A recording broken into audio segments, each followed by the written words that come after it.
Muy buenas noches, nuevamente por aquí en UCI Televisión, un canal inteligente. Esta noche tenemos tres invitados, personalidades muy interesantes, señores congresistas de la República, con quienes vamos a conversar, como siempre lo hacemos, con toda amplitud, esta vez sobre el voto de confianza que se dio ayer al gabinete Martos. Nos acompaña el congresista Ricardo Burga, él es de Acción Popular. Yo conocí a su padre, que fue un distinguido parlamentario populista también, y me parece que fue secretario general del partido en un momento, si no me equivoco. Está con nosotros también Dítil Columbus, él es congresista por Fuerza Popular, es el vocero de su bancada, y va a entrar en unos minutos Luis Valdés, ¿no?, de Alianza para el Progreso, que entiendo que está en la mesa directiva del Congreso. Bien, los tres son nuevos en el Congreso y han ejercido alguna función pública, siempre vinculada a la política, sin duda. No, así que no es que han aparecido ayer, tienen una experiencia política en determinados grados, han hecho algunos de ellos vida partidaria, lo cual es muy interesante. Y queremos darle la bienvenida esta noche. Quizás podemos empezar, mira, con Ricardo Burga. Podemos hacer 5 minutos, un par de vueltas de 5 minutos y vamos haciendo preguntas, si es que regulen su tiempo para 5 minutos. La pregunta es su apreciación sobre el voto de confianza. Mucha gente se pregunta, ¿qué pasó? Como 35 votos y a los pocos días 115 votos, ¿no? Entonces, ¿qué fue lo que cambió? ¿Por qué no mereció el señor Cateriano la confianza del Congreso? Estilo, conceptos, temas que trató y no debió tratar, actitudes, ¿no? Y cómo podemos contrastar con el general Walter Martos, nuevo presidente del Consejo de Ministros, que ahora ya con la confianza dada está afianzado como tal y que tiene tareas muy importantes y que ustedes mismos creo que nos podrán en su intervención precisar, ¿no? La sanidad, en fin, una serie de aspectos que debemos conversarlos. Así que podemos dar, si somos exactos con las horas, 2 o 3 vueltas comentando y haciendo preguntas, intercambiando puntos de vista. Empezamos con el congresista Ricardo Burga, de Acción Popular. Adelante, señor Burga. Ante todo, muy buenas noches, don Jorge del Castillo. Muchas gracias por la invitación y un saludo a mi colega Dítil Columbus. ¿Cómo estás, Ricardo? ¿Qué tal, Dítil? Un gusto y un honor estar contigo. Don Jorge, sí, yo creo que acá no es que haya cambiado la actitud de las bancadas, sino más bien ha cambiado la actitud del gobierno. Básicamente las formas. La presentación del ex premier Cateriano pecó de soberbia y creo que subestimó a la representación nacional. Fue tan soberbio que inclusive tuvo algunos problemas con algunas bancadas cuando estuvieron un diálogo en la presidencia del Consejo de Ministros con él. Eso no se sabía, por ejemplo. En el caso de APP tuvo un intercambio de palabras bastante fuertes con el vocero titular de APP en la presidencia del Consejo de Ministros. Con la bancada de Acción Popular nos hizo esperar hora 10 minutos y en plena reunión, a mitad de reunión, se pasó sorpresivamente y se retiró, aduciendo que tenía otro compromiso y que si le daba el tiempo regresaba a seguir conversando con nosotros. Actitudes que no corresponden a un primer ministro, y menos cuando está dialogando con las bancadas que representan al pueblo dentro del Congreso. Además, ante los requerimientos de nuestra congresista de Huánuco, que le pedía, prácticamente le suplicaba que el Ejecutivo tomara acción en Huánuco porque la pandemia había crecido muy rápidamente y de forma exponencial, la respuesta simplemente fue: no se puede, no hay recursos, no hay médicos y veremos si es que en el tiempo se podrá atender. Entonces creo que la actitud del señor Cateriano y esa soberbia y esa potencia que demostró fue lo que le pasó la factura finalmente. Nosotros, en el caso de Acción Popular, tomamos la decisión de votar al final de su exposición que además estuvo muy pésimamente planteada, muy bien argumentada, pero creo que desde mi punto de vista pecó en los tiempos. Parecía que era un discurso de un primer ministro que recién asumía sus funciones para un nuevo quinquenio y no de un primer ministro que iba a administrar la salida de un gobierno y que solamente le quedaban 10 meses para poder administrar la gestión dentro del Ejecutivo. Todo es que a partir de abril, una vez producido la elección del nuevo presidente, el Ejecutivo se va a dedicar a coordinar con las nuevas autoridades y hacer la transferencia de gobierno. Lógico. ¿No es cierto? Además, el planteamiento de la reactivación económica era un planteamiento muy a largo plazo, porque se basaba básicamente en el tema de los 10 proyectos mineros, que si bien es cierto, una vez implementados, podrán inyectar rápidamente y hacer que el PBI crezca en 2 o 2,5%, quizás de acá a un año, año y medio, pero el pueblo peruano no puede esperar 2 años y medio, y menos los 3 millones de peruanos que han perdido sus puestos de trabajo en los últimos 4 meses por culpa de la pandemia. Necesitábamos otro tipo de mensajes, necesitábamos otro tipo de actitud. No hubo un mea culpa en cuanto a los errores en el combate de la pandemia. No hubo ninguna autocrítica, ¿no es cierto? No la hubo. Absolutamente nada, a pesar que muchas bancadas se lo solicitamos y pensamos que en la dúplica él iba a manifestar algunos cambios de actitud y sin embargo se ratificó y fue tan soberbio que al final de su discurso dijo, bueno, me voy, a pesar que tengo la suerte echada o algo parecido. Él mismo reconoció y se dio cuenta que no tenía los votos suficientes para poder tener la voto de confianza.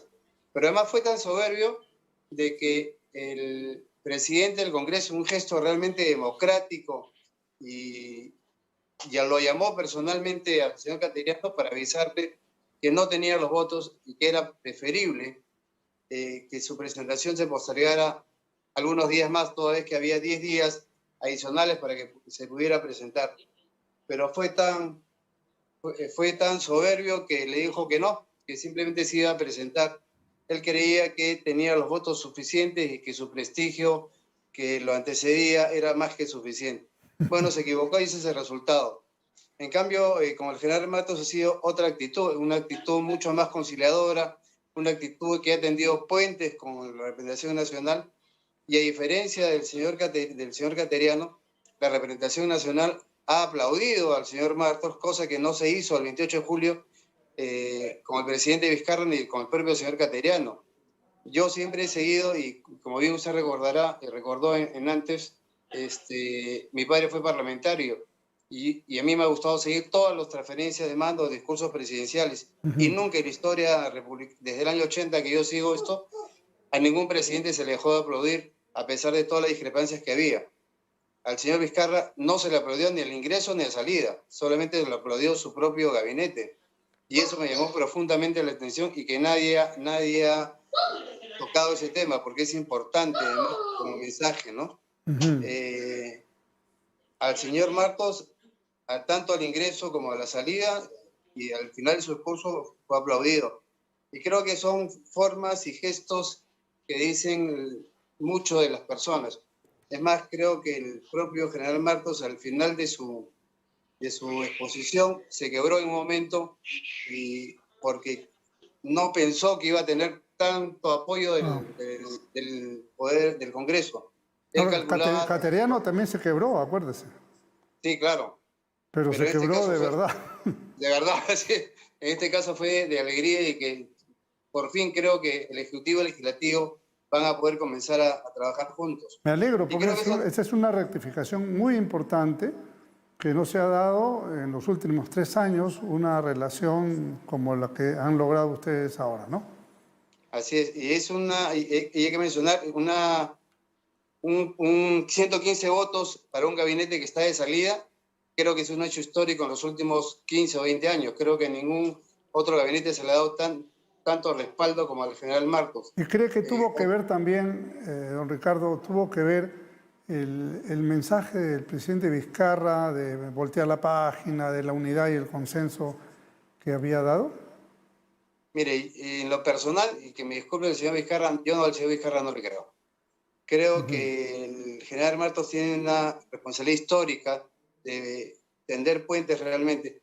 Quizás va a influir mucho la salida de su asesor argentino, que creo que ha sido uno de los que ha generado esta crisis entre Ejecutivo y Legislativo, y que además le vendió la idea al señor Vizcarra de que podía gobernar solo sin el Congreso. Porque en lo personal yo creo que la insistencia del señor Cateriano de pedir que se presentara su gabinete para el voto de confianza antes del 28 de julio, había algo bajo la mesa. Y ese algo bajo la mesa era que si es que no le dábamos el voto de confianza, Vizcarra hubiera podido cerrar el Congreso por segunda vez y gobernar solamente por decreto de urgencia hasta el 28 de julio del 2021. Ahora, entonces es probable que el cambio de actitud del gobierno y del primer ministro sea auténtico, no lo dudo que lo sea, y por eso lo han despedido a Aguiar, porque ya no les era útil en esta política que él había fomentado del choque permanente. Así es. Yo creo que es eso, y eso va a influenciar mucho. Y hoy día, es más, hoy día ha viajado el ministro de Vivienda, Puno, ya ha sido acompañado por algunos parlamentarios de dicha región. Otros parlamentarios que están en Puno lo han recibido y creo que ahora están trabajando coordinadamente, inspeccionando hospitales. Es una buena práctica, es una buena práctica. A ver, don Dieter Columbus, por favor, su enfoque sobre este voto del Congreso, donde Fuerza Popular votó mayoritariamente por la confianza a Cateriano. Yo creo que es un gambito que fue inteligente en ese momento, pero ahora han repetido ese voto ya sin las dos excepciones que habían tenido la vez anterior. Adelante, por favor. Jorge, ¿cómo estás? Buenas noches. También para mi amigo Ricardo Burga, con quien estoy compartiendo un espacio de opinión en este momento. Mira, el voto de Fuerza Popular, tanto en el voto de la semana pasada como en el de esta semana, principalmente se sustenta en la línea que ya había señalado pues, la presidenta de nuestro partido, ¿no? Más allá de las discrepancias o diferencias políticas que podamos tener con el señor Cateriano, y en realidad quien se encargó de acentuar mucho más esas diferencias fue él, porque nosotros no lo hemos hecho, antepusimos los intereses del país, ¿no? Y dejamos de lado el tema de discrepancias políticas y en algunos casos, tal cual el señor Cateriano, el ex premier, no lo señaló, personales por parte de él. Yo coincido con Ricardo en un tema, ¿no? ¿Es la misma política de gobierno? Sí, es el mismo presidente de la República, no ha cambiado, ¿no? Pero el enfoque es distinto, ¿no? Cada uno de ellos tiene una particularidad, ¿no? Pero en el caso del general Martos, logró la unanimidad de la votación de Fuerza Popular, porque creo yo que fue más pragmático, ¿no? Y se notó porque, a ver, creo que Cateriano demoró algo de 3 horas y media. 3 horas 45. ¿Ves? 3 horas 45 minutos en un discurso quizá muy ampuloso y demasiado tecnócrata en algunos puntos, pero en contrapartida, pues Martos fue más concreto, ¿no? Con la experiencia que ya tenía, no solamente de haber sido ministro de Defensa, de haber estado en la cancha, como ya se había señalado, sino que tenía, o sea, a ver, digámoslo así, tenía información de primera mano, que era la retroalimentación que había recibido en el Parlamento la semana pasada cuando él fue acompañando a Cateriano como ministro de Defensa a pedir el voto de confianza, ¿no? Y en ese sentido, pues, Martos es, creo que, una persona bastante cauta, y por lo menos sensata, ¿no? De haber analizado, pues, el contexto de la semana previa y haber rescatado lo mejor que se comentó en el voto de confianza anterior para plantearlo como temas centrales en el voto de confianza de esta semana. Por ejemplo, ambos han hablado de reactivación de la economía, ambos han hablado de la necesidad de incentivar la inversión privada, ¿no? El enfoque ha sido distinto.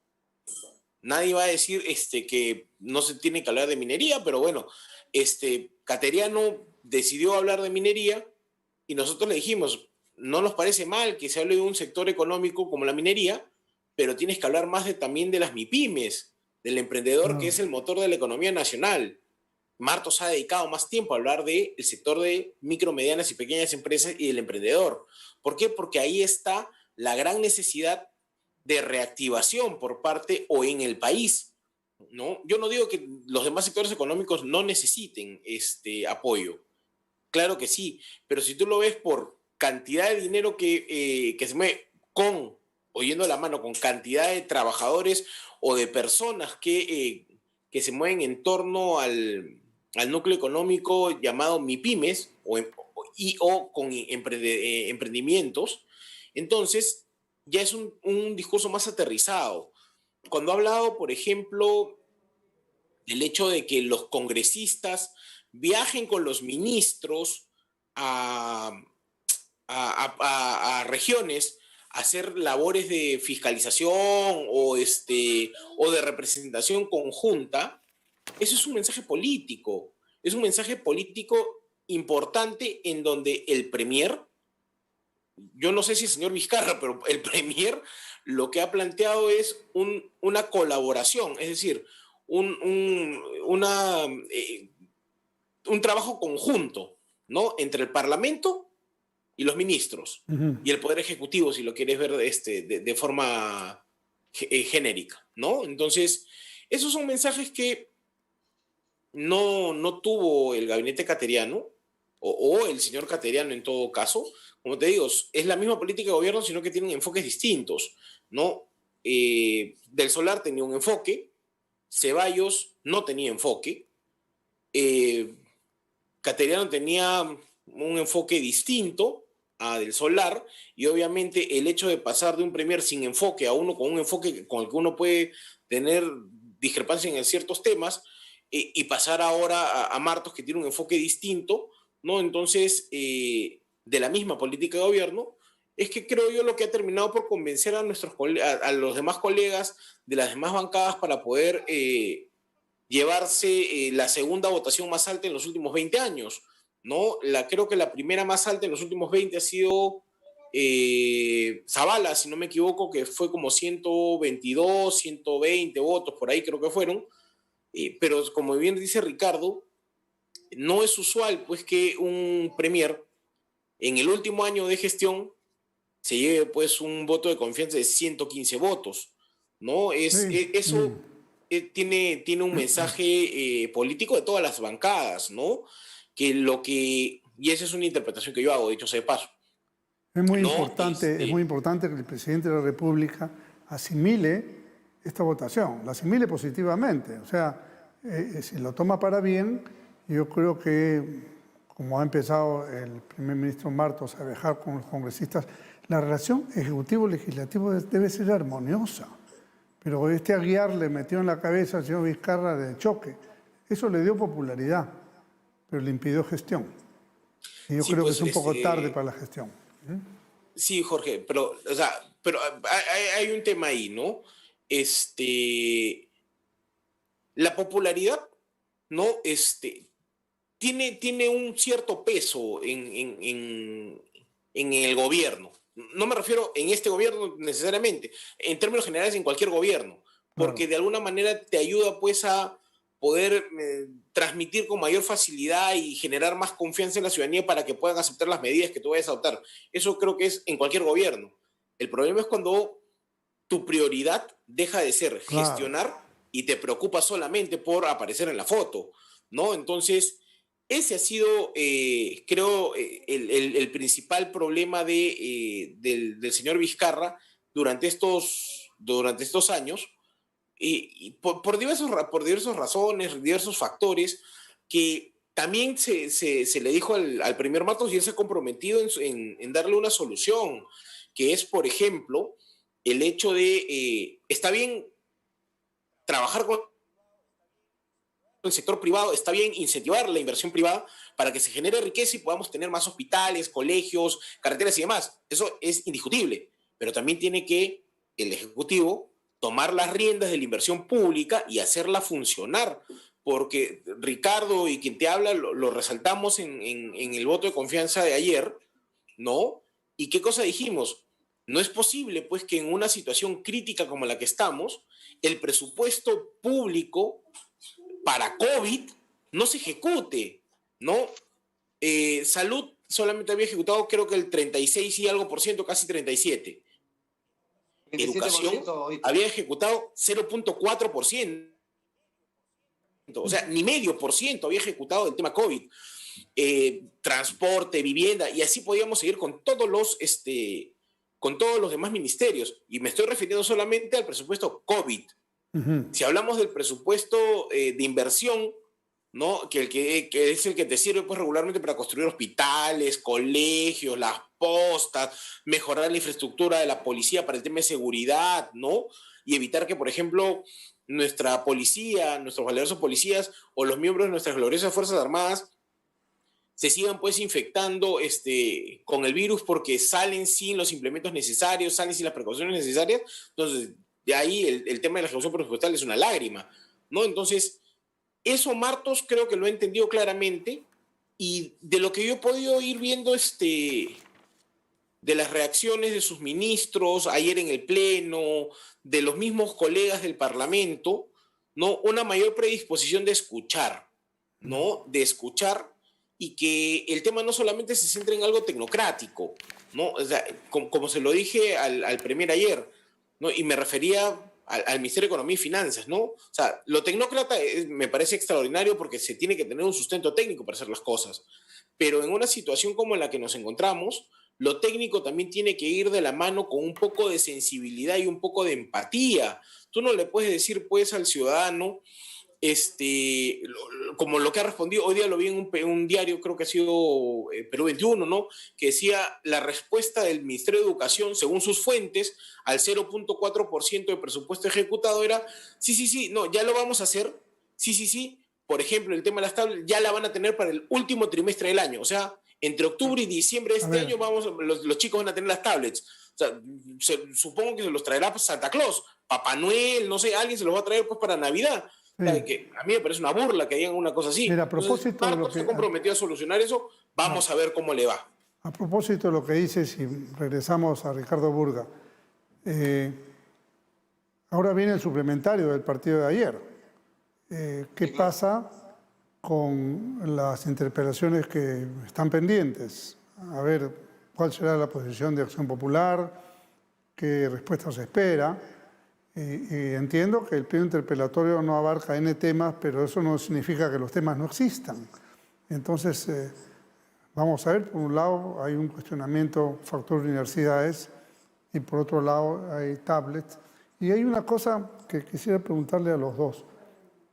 He visto que hay un dictamen ya de la Comisión de Educación orientado a las universidades y los colegios. O sea, tiene que bajar las pensiones, tiene que reducir esto, tiene que hacer tal periodo de no pago, pero usted no puede sacar a un trabajador del colegio de la universidad. Entonces, te mantengo en la planilla, pero cobras menos. Entonces, ¿cómo funciona eso? ¿No? O sea, yo creo que es un error una ley así, no es que no estemos de acuerdo en buscar mecanismos de facilitar los pagos, ¿no? Porque es así. Pero de ahí a saltar a una cosa que yo creo que puede convertirse en un colapso para algunos colegios, institutos superiores y universidades. Pero en fin, vamos al tema educativo y a ver si este último tema también me lo pueden comentar. A ver, don Ricardo. Sí, bueno, mañana, como usted sabe, se va a debatir el pliego interpelatorio. Son 36 preguntas que se le han hecho al ministro Benavides. Y las 36 radican en las dos universidades que han sido licenciadas y que aún no tienen funcionamiento, y algunos no tienen ni siquiera locales. Por ahí viene el cuestionamiento. No es que se esté tratando de destruir la SUNEDU o modificar todo lo actuado. Al contrario, de nuestra bancada vamos a reforzar el trabajo que ha venido desarrollando SUNEDU, pero sí nos preocupa básicamente el tema de esas dos universidades que han sido licenciadas sin tener alumnos y sin tener locales. y que una pertenece a un grupo financiero muy importante en el país. Y si después el tema de ejecución presupuestal, que ayer lo tocamos tanto Dieter como yo, y por ejemplo, en el tema de proyectos, el sector de educación solamente ha ejecutado el 9.2 de su presupuesto. Un momentito, permíteme, antes de que avances, para precisar el tema de estas. Entonces, hay un cuestionamiento al licenciamiento de 2 universidades que entiendo que no tienen local, ¿no es cierto? No han hecho nada, entonces ya tienen permiso. En cambio, a otras que teniendo infraestructura completa, y hay varias, se le han quitado la licencia, ¿no? Mucho se criticó a estas falsas fachadas, ¿no es cierto? Pero eso es igual a no tener la propiedad. Entonces, claro. Entiendo que así es, ¿no es cierto? En ese caso. Así es. Ya, ok, por favor, adelante. Adicionalmente, como le decía, nos preocupa el bajo nivel de ejecución presupuestal en el sector de educación. Ya. Los proyectos solamente han ejecutado el 9.2%. En el presupuesto general han llegado al 32.2%. Y en el tema de COVID, como bien ha manifestado Dieter, solamente han ejecutado el 0.4%. O sea, nada, Ya. realmente. Adicionalmente, el tema de las tablets, de que la propia Contraloría les avisó y el ministro Benavides hizo oídos sordos de la aseveración que había hecho la Contraloría, y lamentablemente ya sabemos lo que sucedió. La Contraloría había advertido el tema, ¿sí? Ya lo había advertido, ya lo había advertido. Porque además la empresa que supuestamente había ganado la licitación solamente tenía un patrimonio social de 10.000 o 15.000 soles, me parece, ¿no?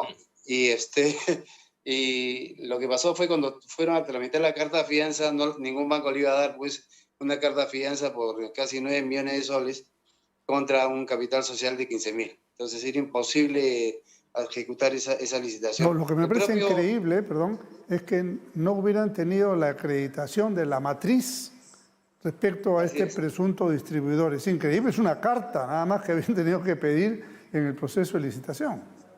Sí, además el propio Benavides reconoció en la presentación de Cateriano que había habido malos manejos en esa convocatoria de licitación, pero no ha dado mayor informe. O sea, simplemente dijo que reconocía que había sido mal manejada este proceso. ¿A cuántos ha sancionado?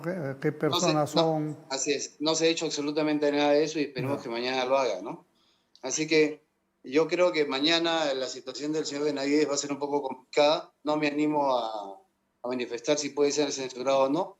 Nosotros vamos a actuar y vamos a opinar después de que termine la exposición y el pliego interpelatorio del señor Benavides, y tomaremos una decisión como siempre lo hemos hecho, ¿no? Ya. Bueno, muchas gracias. A ver, Dieter, ¿qué opinas de ese tema? A ver, yo voy a tomar el hilo en lo que ha hecho Ricardo, porque yo le estuve haciendo seguimiento documental al tema de lo de las tablets, ¿no? Y para comentarte dos cosas.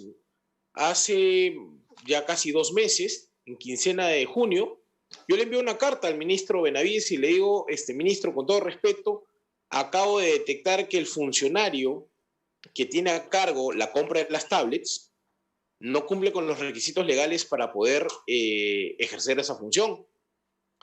Y me respondieron como que a las 2 semanas, más o menos,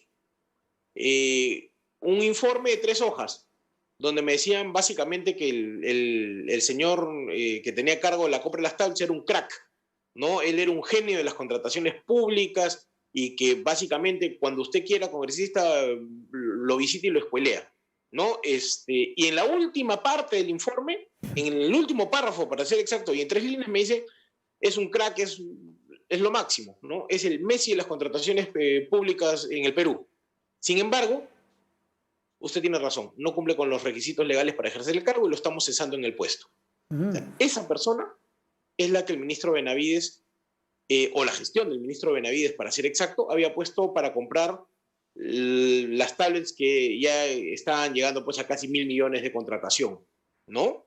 Y la Contraloría no solamente detectó una serie de irregularidades de esa naturaleza, sino también que, por ejemplo, la matriz se enteró de esta contratación, ¿no? Que supuestamente estaba avalando por un noticiero peruano, ¿no? Se enteraron así como que quién hacía zapping en Sí. en el televisor y vieron, oye, pero ¿qué? Nosotros estamos avalando esta contratación y mandaron un documento señalando que ellos no tenían nada que ver con el contratista, no avalaban al contratista y el contratista no era representante de la marca, ¿no? Entonces, ese tipo de situaciones son las que se tienen que dar explicaciones y eso no tiene que ver con licenciamientos, no tiene que ver con que uno quiere atacar a su nido. Es más, a mí me alegra que existe un organismo que pueda certificar la calidad universitaria, pero eso no significa de ninguna manera, ¿no?, que se quiera utilizar como una especie de escudo, ¿no? El cliché SUNEDU y reforma universitaria para poder, pues, meter situaciones por demás irregulares debajo de la alfombra, ¿no? O sea, ya no solamente es el tema de las contrataciones de las tablets, tienes el tema de,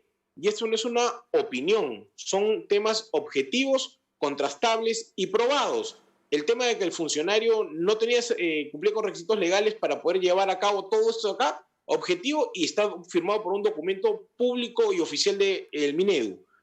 Aprendo en casa. Tiene un montón de deficiencias y así están mandando a nuestros niños en etapa escolar a estudiar en programas donde te dicen que Guatemala es parte de Sudamérica, que en el 2020 Evo Morales sigue siendo presidente de Bolivia, y donde si tú ves un mapa, ¿no?, que hace poco lo pasaron, el mapa, dicho sea de paso, del Perú es de color morado, y la distribución geográfica de las regiones ha cambiado según Aprendo en Casa, ¿no? Entonces, ese tipo de situaciones se tienen que aclarar, y no es porque uno quiera hacerle la vida a cuadritos al ministro, sino por una cuestión muy sencilla, Jorge, amigos que nos están viendo, es la plata de todos los peruanos la que está financiando, pues, estos despropósitos que lo único que hacen es perjudicar a los que van a colegios públicos. O sea, así como hay una gran preocupación, como por ejemplo, ahora, bueno, este año ha pasado piola el tema de infraestructura educativa, porque no están yendo a estudiar físicamente, y a pesar de eso los quieren mandar a estudiar físicamente o presencialmente a los colegios, pero el mismo Minedu ha sacado información donde te dice que poquito más o poquito menos, el 50% de la infraestructura educativa pública se cae a pedazos. Eso quiere decir que en cualquier momento se cae una pared y termina matando niños en un colegio público, que por lo menos 12.000 y un poco más de colegios públicos a nivel nacional no tienen agua y desagüe. O sea, ahora que estamos en plena pandemia y el próximo año que vamos a estar, Dios mediante que encontremos rápido vacuna, vamos a tener una etapa saliendo de pandemia, igual vamos a necesitar, pues, estar constantemente lavándonos las manos en el tema del aseo. Más de 12.000 colegios sin agua y desagüe. O sea, eso te tiene que llamar, pues, por lo menos, a levantar una ceja y decir, oye, algo está pasando, ministro, venga y explique. Pero cuando uno le dice, pues, a la gente, esto, lo otro, lo único que te responden algunos es, estás atentando contra la reforma universitaria. Sí, claro, ese es un San Benito que lo han puesto ahí. Mira, yo soy partidario de la reforma universitaria. Creo que hay una serie de universidades de papel que no deberían existir, pero no puede tomarse eso como un bloqueo, un blindaje a una situación que tiene otros elementos, ¿no? Una pregunta, Dittel. Don Jorge, si me permiten sí, cómo no, Ricardo, adelante. Pero hay algo raro también, porque el señor Benavides, que fue jefe de la SUNEDU, después fue nombrado ministro en la época de Ceballos, ratificado en el gobierno en el gabinete cateriano y vuelto a ratificar en el gabinete Marcos. Y el argumento es que Vizcarra, según manifestado públicamente, dice que con él se defiende la reforma universitaria y defiende la reforma de SUNEDU. Pero si él quiere realmente defenderlo, hubiera sido mejor que él dé un paso al costado, y con lo cual la interpelación se caía, porque al salir Benavides la interpelación ya no corría. Pero además de eso, no creo que sea una sola persona la única que pueda hacer alguna reforma o la defensa de la reforma educativa, ¿no es cierto? Absolutamente, claro. Entonces, ahí hay algo que todavía no encaja en esta defensa del señor Benavides, porque no es SUNEDU, ¿eh? A la defensa es al señor Benavides. Claro, sí, yo lo entiendo que sí es. Ahora, a ver, para ambos, la última parte de la pregunta que hice hace un momento. ¿Y este proyecto de ley que trata el tema de las pensiones universitarias y escolares, que seguramente tiene un buen propósito, pero puede salir de tiro por la culata, es lo que a mí me preocupa, puede terminar liquidando la educación privada. A ver qué nos comentan. Si me permites, Jorge, Ricardo, Sí. yo le presenté un documento por escrito al presidente de la Comisión de Educación, porque yo soy miembro accesitario, no soy miembro No. titular, ¿no? De la comisión, pero yo estoy de acuerdo con que algo se tiene que hacer Sí, claro. respecto de cómo se ha afectado la economía familiar de los padres de familia en esta pandemia, sobre todo por los que han perdido su empleo, ¿no? Eso es indiscutible, pero lo que a mí yo no termino de entender es cómo han sacado esos cálculos maravillosos en ese dictamen. Por ejemplo, yo lo que le preguntaba en el documento al presidente de la comisión en su momento era, se está proponiendo rebajar las pensiones al 50%, ¿no? Y yo eso se lo preguntaba pues como un poco con sarcasmo y le decía, ¿y por qué no 80? ¿Y por qué no 90? O mejor que condonemos el 100%. O sea, ¿de dónde salió el cálculo del 50%? ¿No? Y eso me trae a colación la discusión que tuvimos en la Comisión de Constitución, que tiene que ver con el tema educativo también ahora, ¿no? Que se propone modificar la Constitución para eliminar exoneraciones tributarias para las universidades, ¿no? Y creo que algunos se terminaron de enterar de que las universidades que son societarias pagan impuesto a la renta. Sí, lógico. ¿No? Hay una confusión. ¿No? Sí, es verdad. ¿No? Entonces, no tenía muy claro que no es que estén exoneradas, sino que están inafectas, ¿no? Y que un poco la diferencia entre inafectación y exoneración es bien grande, ¿no? No es lo mismo. Entonces, legislar con buenas intenciones, ¿no? A veces no trae muy buenos resultados, ¿no? Yo siempre lo digo, mi abuela, yo digo que en paz descanse, era una mujer muy sabia y siempre me decía, hijo mío, el camino al infierno está empedrado de buenas intenciones. Así es. ¿No?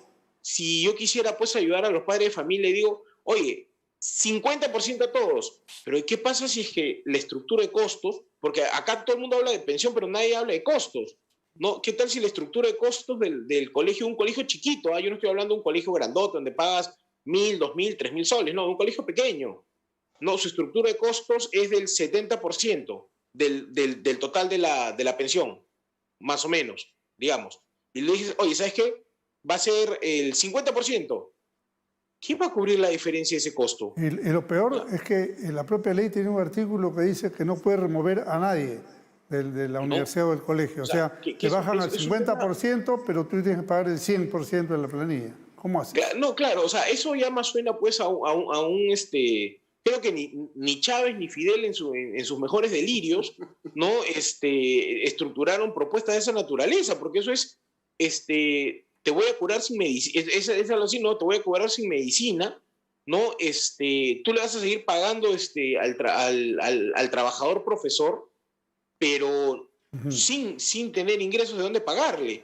Entonces, insisto, yo no estoy en contra de que haya un reajuste de pensiones, que tiene que haber un reajuste porque ciertamente... Se puede hacer con una negociación directa, pues. No se gasta igual, eso es verdad, pero el Congreso no puede arbitrariamente decir 50, 70, 80% porque a alguien le pareció bonito el número, porque eso ¿qué es lo que va a hacer Jorge, Ricardo y a los que nos están viendo? Si es que ese tipo de normas no se manejan de forma responsable, lo que van a quebrar no son los grandes colegios, ¿ah? No son los colegios que cobran 2.000, 3.000 soles, son los colegios pequeños, ¿no? O medianos, por último, que su espalda financiera no les va a dar. Y bueno, ok, los que son anti-inversión privada, incluso en el sector de educación, van a estar felices, pero el problema va a ser, ¿y a dónde van a ir los escolares que ya no van a tener un colegio a dónde ir? Claro, algunos que son facilistas, ¿no? Y que no tienen quizá experiencia en gestión pública, van a decir, bueno, en los colegios públicos, y creo que no se han enterado la data, pues que hace un momento mencionaba de Proniet, que los colegios públicos están que se caen a pedazos y que los escolares que hoy tiene el sistema público, casi se podría decir que están hacinados porque hay una sobrepoblación de escolares de colegios públicos para la infraestructura que tenemos. Oye, no se vaya a estar cumpliendo un designio extremista de matar la educación privada, ¿no? ¿Qué piensa Acción Popular en el tema, ¿no? Sí, totalmente de acuerdo, don Jorge, con Dieter. Y tengo entendido que no es uno, son dos proyectos. En el tema de los colegios, creo que lo presentó Podemos Perú a través de Aarón Espinosa, y el otro es de tema universitario. Y lo que sí nos ha preocupado, y tengo entendido que ha sido conversación hoy día en la reunión de bancada nuestra, que yo no he podido asistir lamentablemente, era eso, que nos explicaran técnicamente cómo es que se fija el porcentaje de reducción. Porque acá lo que se está tratando, y coincido con Dieter, es que lo peor que puede pasar es que los colegios más pequeños, los colegios que están prácticamente cubriendo sus costos para dar una educación, quiebren. El problema es que no hay vacantes en ningún colegio nacional el día de hoy. Ya muchos padres de familia han trasladado a sus hijos a colegios nacionales, y a eso hay que sumarle, además, la migración venezolana, que muchos padres han traído a sus hijos y también están incluidos dentro de la educación pública.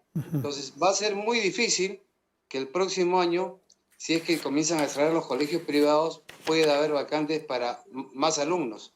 No hay forma de poder cubrir esa demanda que se va a originar. Este puede ser un buen tema para mañana, para el debate de mañana, ¿no? ¿Qué piensa el sector?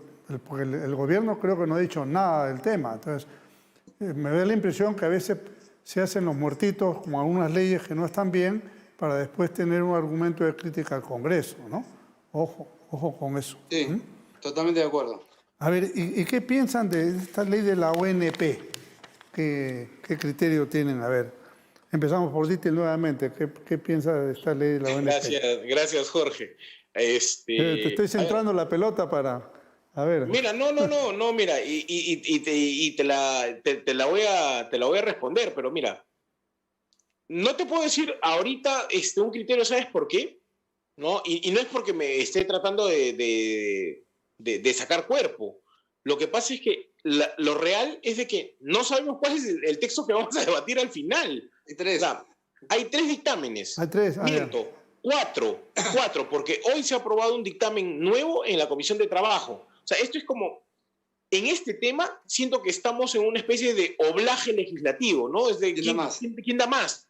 ¿No? Entonces, hay un dictamen de Economía que tiene una fórmula, hay un dictamen de la Comisión de Presupuesto que tiene una fórmula distinta, hay un dictamen de la Comisión de Defensa del Consumidor que tiene una distinta, y ahora hay una de la Comisión de Trabajo que tiene una distinta. Y creo que hay una que se está viendo en... No, ya, por supuesto ya la consideré, Ricardo. Creo que hay una que se está discutiendo, creo, en justicia, y hay otra que se está discutiendo en inclusión social. O sea, vamos a tener 6, a lo mejor. Hasta ahorita vamos 4 dictámenes, cada uno con fórmulas distintas. Y lo que yo te puedo decir es que nosotros como Fuerza Popular hemos presentado iniciativas sobre el tema de ONP. Lo ha presentado Marta Chávez, lo ha presentado Miguel Vivanco, yo mismo he presentado una iniciativa sobre ese tema, y también Martínez Lizana, ¿no? Pero voy a usar el término, disculpen ustedes, quizá lo coloquial, lo criollo, el término que voy a usar es, se ha chocolateado tanto los dictámenes que ya no se sabe qué cosa se va a discutir, ¿no? Creo yo que lo prudente sería que los presidentes de comisiones se junten, formen un solo texto final, sustitutorio, como quieran llamarlo, podemos participar los portavoces por último, y que se lleve un solo texto al Pleno. Porque además, Jorge, tú tienes mucha más experiencia parlamentaria que nosotros, muchísima, tendríamos que discutir la comisión principal, y las que no son principales se supeditan a la comisión principal. Pero el problema es de que estas 4 comisiones tienen distintos proyectos de ley en donde son comisiones principales. Entonces tenemos 4 comisiones con dictámenes de varios proyectos de ley donde son comisiones principales. Entonces es un tema quizá de desorden de naturaleza pues administrativa, que vamos a tener que solucionar antes de llegar al Pleno. Porque si no, no vamos a tener un consenso sobre qué se va a hacer, porque tú no puedes discutir en paralelo cuatro fórmulas legales con 4 dictámenes con visiones distintas. Hay que El tener- objetivo es hay el que mismo, tener- ¿no? hay que Pero la tener- visión es distinta. Comprendo que esta confusión que hay en ese momento, pero hay que entender una cuestión. Este sistema de ONP, si devolvieran la plata, no sé qué plata porque no hay cuentas individuales, existe. ¿no es cierto? Pero significaría que los pensionistas en el futuro ya no serán pensionistas, pues si le devuelven su plata, la vejez es larga y no sé de qué vivirán. Yo creo que lo que habría que preocuparse, si me permiten un poco con mi experiencia, por ejemplo, hay pensiones de viudas que son mínimas, son 200 soles, 180 soles. Debería haber una pensión básica, que creo que es el 50% de la pensión normal, pero hay decenas de miles que están por debajo de ese ranking. Podría intentar mejorarse, que hacer los estudios para ver si se sube algo a la pensión. Yo en el Congreso saqué una ley que fue muy buena y que el Ejecutivo la hizo suya, en la época ya de Vizcarra. Fue terminar los juicios de los pensionistas que están demandando la ONP por minucias y los tienen en juicios, 5 años se mueren y no cobran nada. Eso ya se cortó, pero todavía creo que se han acogido 16.000 personas cuando son 80.000 el universo de personas. Creo que hay que buscar otro ángulo en el tema de la ONP y no una devolución que no es viable, que no existen probablemente los fondos y que liquidaría definitivamente un sistema de pensión. ¿Qué dice don Ricardo? Sí, yo- si me permites una pequeña precisión, Ricardo, nada más, por Dale. favor. Es una interrupción parlamentaria. A ver. Sí, Con, no, el, per- con siempre... el permiso del moderador. Sí, claro, sí, con el permiso de... Un minuto de acuerdo al Gracias. reglamento. Ah. No, a ver, lo que pasa, Jorge, es un tema adicional, ¿no? El Ministerio de Economía y Finanzas creo que ha estado un poco desconectado de la ONP porque cuando el Ministerio de Economía y Finanzas ha venido al Parlamento a decirnos los aportes de, valga la cuasi redundancia, de los aportantes de la ONP no están individualizados, no es verdad, porque la ONP sí ha individualizado los aportes. Lo que no hay es una cuenta individual, que es distinto. Pero hoy cualquier aportante de la ONP con una clavecita que te da en ventanilla de la ONP, entras y tú sabes cuántos años y meses, cuánto dinero y quiénes han sido los aportantes de tu dinero. Es por eso que los aportantes de la ONP sí te dicen, con justa razón, mis aportes sí están individualizados. Ahí te hago una interrupción también parlamentaria. Eso puede regir para unos de los últimos años posiblemente, pero los anteriores creo que no tienen ese rigor numérico. Es del 99 en adelante. La prueba O sea, es de que los últimos 21 años, más o cuando menos. uno va a la AFP y te piden el certificado, lo que usted pagó antes, ya la empresa ni existe, no pueden tener un certificado y pierden esa plata. O sea, es verdad, para unos no es tan certero para otros, pero lo concreto es que es un fondo común. Entonces, Sí. devolver eso es matar el sistema. No sé qué otro sistema inventarían. Además, hay algo, don Jorge, que es importante señalar. Estos descuentos que se hacen los trabajadores para ONP no es un aporte, es un tributo. Y es por eso que la SUNAT es quien acota, finalmente. Y lo que está sucediendo o ha sucedido desde mucho tiempo es que algunas empresas o algunos PPLU descuentan al trabajador, se quedan con el dinero, no lo pagan a la ONP y al sexto año solicitan la quiebra de la deuda. ¿Ya? Y finalmente cuando el trabajador va a jubilarse, esos fondos nunca llegaron a la ONP y no puede jubilarse. Conozco varios casos de ese tema. Y seguramente Por eso esos mismos tampoco le pagan al seguro. Así Seguro. es, igualito, Claro. exactamente lo mismo. Ah. Y yo coincido, no hay fondos para devolver. Y yo he sido bastante crítico y quizás lo que voy a decir no va a ser muy popular ante el ciudadano de a pie, pero hay que ser realistas. Hoy día hay un grupo grueso de pensionistas que no tienen una cuenta individual, ¿cierto? Hay otros, los nuevos, que son a partir del 2001, tengo entendido, no el 99, pero me parece que es 2001, que sí tienen sus cuentas individualizadas, pero este es un fondo común. Y Claro. que además lo que aportan no cubre las pensiones de los que ya están jubilados. Y el fondo restante tiene que ser cubierto por las utilidades de Electroperú, básicamente, o transferencia de las utilidades del FONAFE. Ya. Entonces, acá estamos jugando con el futuro de las pensiones de la gente que el día que se jubile no va a haber.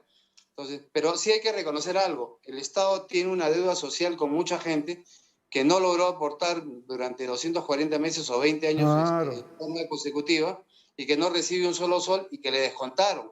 Entonces, no me parece justo tampoco de que esa gente que aportó 5, 10, 15 o 19 años, Y sin pensión. yo conocí, Y sin así pensión. es, ¿no? Claro. Y se quede sin Sí. pensión. Lo que yo he planteado Ahí. y he presentado un proyecto de ley. Y es por eso que vas a votar a favor de mi proyecto de ley, Ricardo, ¿sí o no?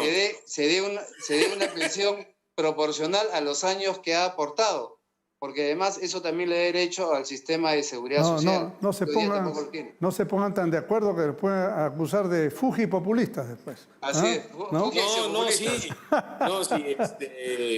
Sí, Ricardo y yo somos casi las mentes gemelas en la Comisión de Economía y en cuanto a Comisión de Participación. Pero es que, Jorge, el tema no es siempre caer simpático, o sea, el tema es ser también responsable, ¿no? Y ahí hay algunas cosas, pues, que bueno, tú tienes más experiencia que nosotros en ese sentido, pero de que queremos trabajar todos por el bienestar de la ciudadanía, eso no debería ponerse en duda. Quizás las formas de cada uno son distintas, pero el objetivo es el mismo, trabajar por el bien de todos. Yo ¿no? creo que después de la votación de ayer y los criterios que estoy escuchando de ustedes, el Congreso se va a afiatar un poco más y sin duda quizás la propia relación con el Ejecutivo hará dejar de lado algunos proyectos de buena intención, pero que posiblemente carecen de sustento técnico y económico, y el Congreso revalorar su función, ¿no? Yo les doy... Yo creo que lo que le falta al Congreso es trabajar un poco más técnicamente. Sí. Creo que si bien es cierto, hay muchos congresistas que con muy buena intención han llegado y que quieren solucionar rápidamente las necesidades del pueblo peruano, pero creo que nos falta ese toque final. Presentar proyectos que estén respaldados técnicamente y que no perjudiquen al Tesoro Público finalmente. Yo les voy a pasar un paquetito de proyectos que quedaron ahí en cartera que alguna vez creo que lo conversamos con ustedes dos, ¿no? Puse algunas ideas, pero ya habrá ocasión. Medio minuto cada uno para terminar el programa, medio minuto por reloj. A ver, Dittel, tú primero. Nada, mira, mañana esperamos respuestas claras por parte del ministro Benavides. Y no solamente sobre el tema del cuestionario que tiene que responder, sino que sería extraordinario que por un gesto, como un gesto de transparencia, el ministro Benavides nos diga pues qué va a hacer para poder dinamizar la inversión, el gasto de inversión de calidad, dicho sea de paso, en el Ministerio de Educación, y qué cambios va a hacer en su equipo, ¿no? Porque contratar gente incapaz que trabaje en desmedro de los escolares de los colegios públicos de nuestro país, eso no puede ser avalado por el ministro, no puede ser avalado por el primer y no va a ser avalado por la representación nacional. Así es. Gracias, Jorge, por la invitación. ¿Cómo no? Ricardo, tu turno. Sería bueno que le pregunten cuántas consultorías tienen y cuánta plata gastan en eso. Adelante, Ricardo. Gracias, don Jorge. Simplemente el día de mañana, como bien dice Dittel, esperaremos la respuesta del señor Benavides y según eso nosotros en forma responsable tomaremos la decisión de dejarlo ahí o pasar a la censura. Y que la ciudadanía tenga la seguridad de que nosotros, dentro de Acción Popular, siempre apostaríamos por la gobernabilidad y tratar de solucionar los problemas de las grandes mayorías. Y agradecerte por esta gentil invitación y este diálogo tan fructífero y democrático que hemos tenido esta noche, tanto tú, Jorge, como con Dittel Columbus. Bueno, muchas gracias a ambos. Quiero dejar constancia que el señor Valdés se excusó por alguna razón de fuerza mayor, lo entendemos. Pero quiero destacar a nuestro público, a nuestros seguidores, lo siguiente. Hemos entrevistado a dos señores congresistas de dos partidos que han ejercido gobierno. Y cuando uno pasa por el gobierno, tiene otro tipo de responsabilidad. No es presentar por presentar algo, ¿no? Cuando toma sus decisiones está pensando no solamente en su interés partidario, sino está pensando en el Estado, está pensando en la población. ¿Por qué? Porque ya pasó por una responsabilidad de Estado, así ustedes no lo han hecho directamente, pero sí sus respectivos partidos, que han hecho gobierno en sendas oportunidades, y esto los obliga a tener la serenidad, la solera que se va adquiriendo con el tiempo y la responsabilidad de hacer las cosas como corresponden. Creo que Los ciudadanos van a estar muy contentos de esta entrevista, les agradezco muchísimo y habrá otras oportunidades en que podemos seguir conversando. Muchas gracias a ustedes, muy amables.